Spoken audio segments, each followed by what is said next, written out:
É uma decisão difícil e com muitas consequências. Quando um casal resolve se separar, geralmente está pondo um ponto final numa relação desgastada, para a partir daí reconstruir a vida, que nem sempre é assim, né? Às vezes há muita confusão. A verdade é que com a separação ou o divórcio surge uma série de outros problemas. Quando há filhos, o casal é obrigado a continuar se relacionando de alguma forma, mesmo que seja diante de um juiz. E existem muitas dúvidas sobre direitos e deveres de cada um. Divisão de bens, pensão alimentícia, regulamentação de visita, guarda dos filhos. É esse seu caso? Então não deixe de participar do nosso quadro Bom Dia Responde de hoje sobre direito de família. Você pode mandar sua pergunta pelo telefone 2461-2030 ou então pelo nosso site g1.com.br/Bom Dia Rio. Eu converso agora com a advogada, especialista em direito de família e também professora da UERJ e da PUC, Tânia da Silva Pereira. Bom dia, doutora Tânia. Obrigada por ter vindo. Vamos à nossa primeira pergunta. O Daniel Coutinho, ele diz o seguinte: minha ex-mulher me impede de ver o meu filho sob a desculpa de que não sei cuidar dele, pois ele só tem 4 anos.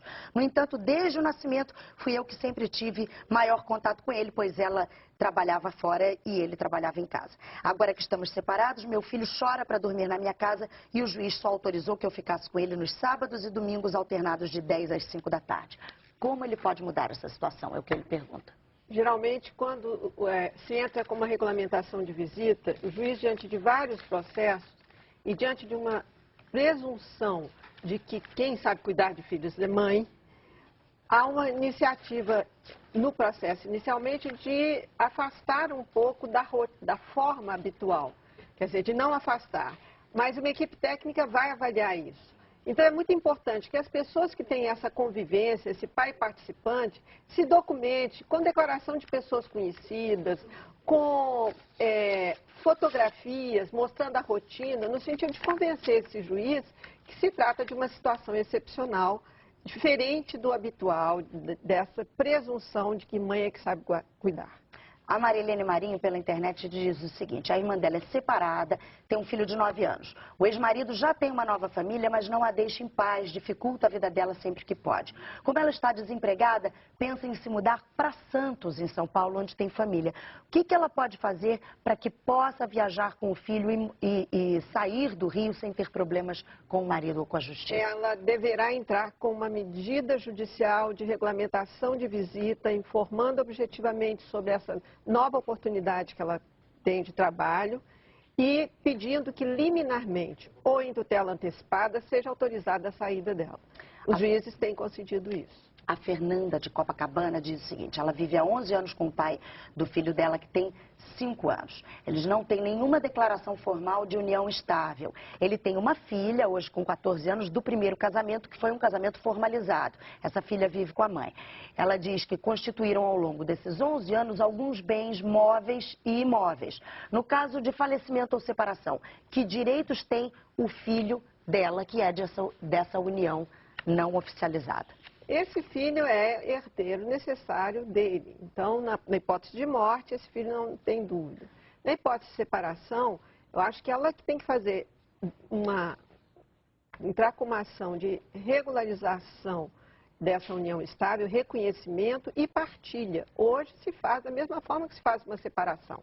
Então, ela poderá entrar com uma ação de reconhecimento e extinção de união estável, estando ele vivo, e demonstrar, sem dúvida, de que aqueles bens foram adquiridos na constância da vida em comum.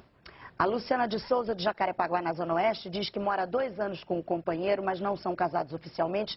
Ela pergunta, no caso de uma separação, se ela teria algum direito. O esforço comum vai demonstrar a efetiva participação na união estável, ao regime da comunhão parcial de bens. Temos mais uma pergunta que diz o seguinte: um telespectador que prefere não se identificar escreve pra gente pela internet. Ele diz que é pai, tem 2 filhos que moram com ele, sendo que por ordem da justiça a mãe os leva para casa dela de 15 em 15 dias. Ele diz o seguinte: caso eu saiba que o local que eles ficam não seja um local seguro, ou seja, com usuários de drogas, como posso evitar que eles continuem frequentando esse local, já que tem a guarda deles e isso não venha a prejudicá-lo? Ele queria saber também quais os deveres dela quanto à ajuda em material, roupas, etc. Se ela tem alguma obrigação que as crianças tenham direito. Em relação à questão de segurança das crianças, existe um órgão em todo o município, que é o Conselho Tutelar, do Estatuto da Criança, que, comprovada a existência de negligência ou de risco, deve ser comunicado ao Conselho Tutelar. E isso vai ser um apoio para uma medida judicial. Como as crianças estão sob a guarda dele, como existe uma obrigação recíproca entre os pais de pagar alimentos ou ajudar no sustento, ele pode entrar com uma ação de alimentos contra a mãe para que ela também participe. A Juliana Albuquerque da Tijuca, ela diz o seguinte: está separada há 2 anos, tem um filho de 3 anos, só que está noiva esperando sair o divórcio para poder se casar.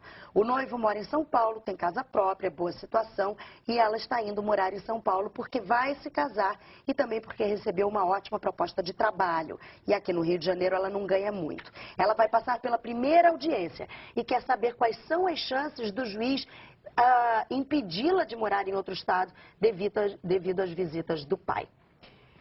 No caso, acredito que a medida judicial deve ter pedido ou uma tutela de urgência, ou uma tutela antecipada, ou uma liminar.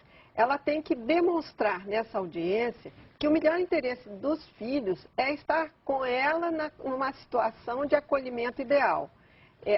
Provavelmente o juiz vai tentar conciliar interesses no sentido: ela muda para São Paulo, ela tem a guarda das crianças, mas será dado ao pai o direito de estar convivendo regularmente.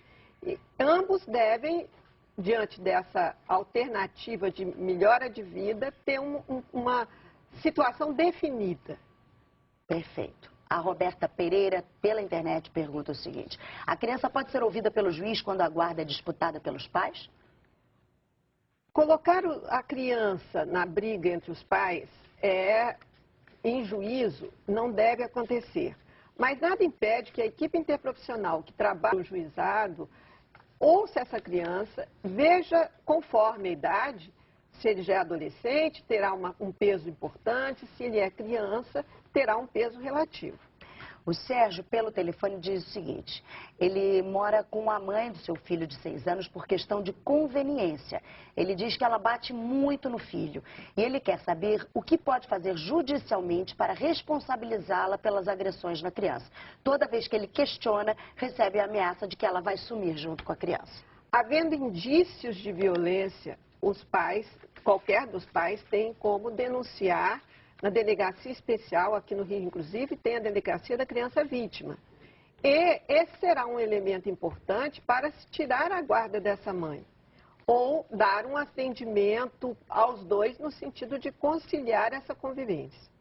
A Luísa Prado, de São Cristóvão, pelo telefone, ela quer saber como deve proceder para tornar oficial uma união estável de 6 anos. De comum acordo, fazer uma escritura.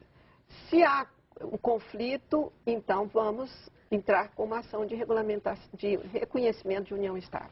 O Itamar Barbosa, de Realengo, na Zona Oeste, diz que é viúva há 12 anos, agora constituiu outra família, mas tem bens com a ex-mulher. Ele quer saber se pode transferir a parte dele, 50%, para a atual mulher. Não, ele não pode fazer enquanto não fizer o inventário, por morte da primeira esposa. Por quê? Ele vai ter uma definição do que é o patrimônio dele e o que é o patrimônio dos filhos. A gente vai ficar por aqui, a gente tem uma série de perguntas, mas infelizmente não temos tempo hábil de fazê-las. Muito obrigada, doutora Tânia, muito obrigada pela sua participação aqui no estúdio do Bom Dia Responde. Eu que agradeço a oportunidade.